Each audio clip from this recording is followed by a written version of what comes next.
የተከበራችሁ የዞሲማስ ሚዲያ ቤተሰቦች እንደምን ቆያችሁ? ሰላም እግዚአብሔር ከሁላችሁ ጋር ይሁን።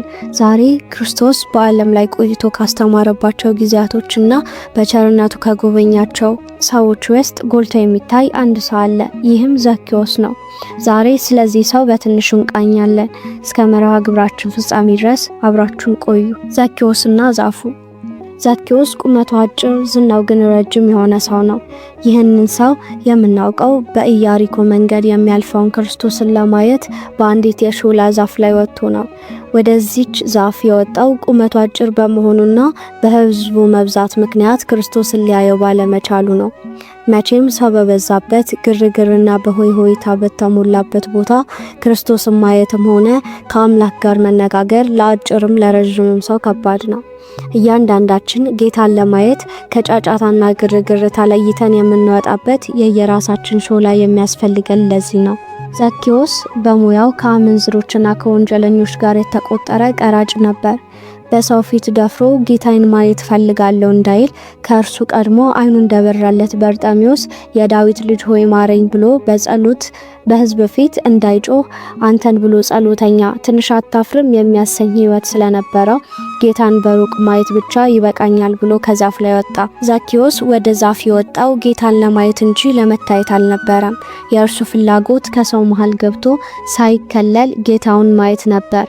መታየት ከሚሹት ይልቅ እርሱን ማየት የሚሹትን ለይቶ የሚያውቀው ክርስቶስ ይህንን ቀራጭ ከሕዝቡ ለይቶ ተመለከተው። ጌታ ሲያየው ሕዝቡ ሁሉ አይኑን ወደ እርሱ መለሰ። በመድኃኔዓለም የምህረት አይን ከታየህ በእርግጥም ዓለም ሁሉ ያይሃል። ክርስቶስ ስላየው ሁላችንም ዘኬዎስን አየነው። ታሪኩን በምንሳለመው ቅዱስ ወንጌል ላይ ተጻፈ። ጌታ በአይኖቹ ይመለከትህ እንጂ ምንም ክፉ ብትሆን የሕይወት ታሪክህ ወንጌል ይሆናል። አንተ እርሱን የሚሻ ልብ ካለህ ድምፅ አውጥተህ ባትጠራውም ጸሎት ማሳመር ባትችልም የልብህ ጩኸት ሰምቶ ይጠራሃል። ለዘኬዎስ የሆነለት ይህ ነበር። እንደ አጋር የሚያየኝን አየሁት ብሎ ሊዘምር የሚችል የአዲስ ኪዳን ሰው እርሱ ሆነ። ጌታን ሊያይ ከዛፍ ወጥቶ በጌታ ታይቶ ወረደ። ወደ ቤታችን ለመጋበዝ ጋባዥ የማይፈልገው ክርስቶስ የዘኬዎስን ልብ አይቶ ዛሬ በአንተ ቤት እሆናለሁ አለው። የቀራጮች መሰብሰቢያ የሆነችው የዘኬዎስ ቤት የጌታና የደቀ መዛሙርቱ ማረፊያ ሆነች። የግፍ ገንዘብ ማከማቻ የነበረችው የክፉዎች አዳራሽ የሰማያዊው እንግዳ የክርስቶስ ቤተ መቅደስ ሆነች። ሕሙማን ሊፈወሱ ከዚያች ቤት ዙሪያ ሰፈሩባት። ሐኪሙ ጌታ ገብቶባታልና የዘኬዎስ ቤት ሐኪም ቤት ሆነች። በዚህ ደስ ያለው ዘኬዎስም ካለኝ እኩሌታውን ለድሆች እሰጣለሁ፣ በሐሰት የከሰስኩትን 4 እጥፍ እክሳለሁ አለ። የሕይወት ለውጥ ለሌላ ደግሶ ማብላት ብቻውን ጽድቅ እንደማይሆን አውቆ አለመታዘዙን በመታዘዝ ስርቆቱን በምጽዋት ሊበቀል ተነሳ። የመዳን ቀንድ ክርስቶስም ለዚህ ቤት መዳን ሆኖለታል አለው። የዘኬዎስ ታሪክ ብዙ ምስጢር ብዙ ምክር የሚያወጣው ነውና ለዛሬው ዱን ሰበዝ እንምዘዝ።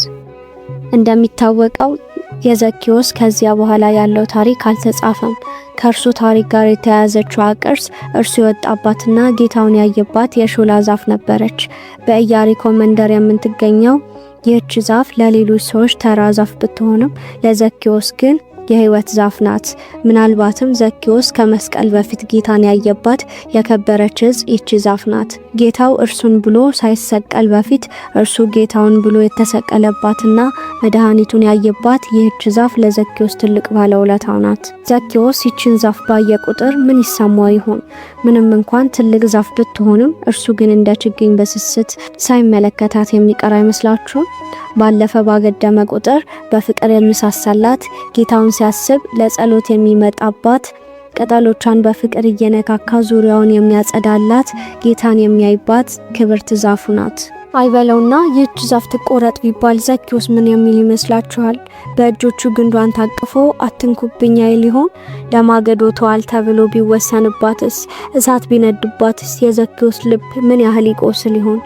ጌታን ያየባት መሰላል ሕይወቱ የተለወጠባት የመድኃኒት ዛፍ ተቆርጣ ተማግዳ ቢያይ ዘኬዎስ ልቡ በሐዘን ይደማል። ቅድስት ቤተ ክርስቲያን ስትቃጠል፣ ስትዘረፍ፣ ስትደፈር የሚሰማን ይህ ነው።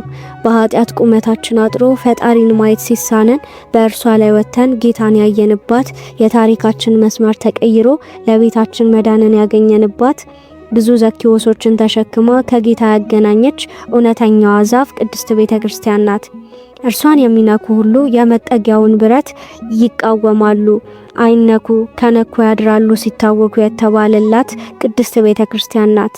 ይህን ዘመን ስለዚች የህይወት ዛፍ የሰማይ ደጅ የምንትዘጋበት ጌታን ያየንባት ዛፍ ከበን ከመቼውም ጊዜ በላይ በየመክሊታችን የምንሰራበት ችግሯን መፍታት ቢያቅተን ችግር ላለመሆን የምንጥርበት ጊዜ ነው።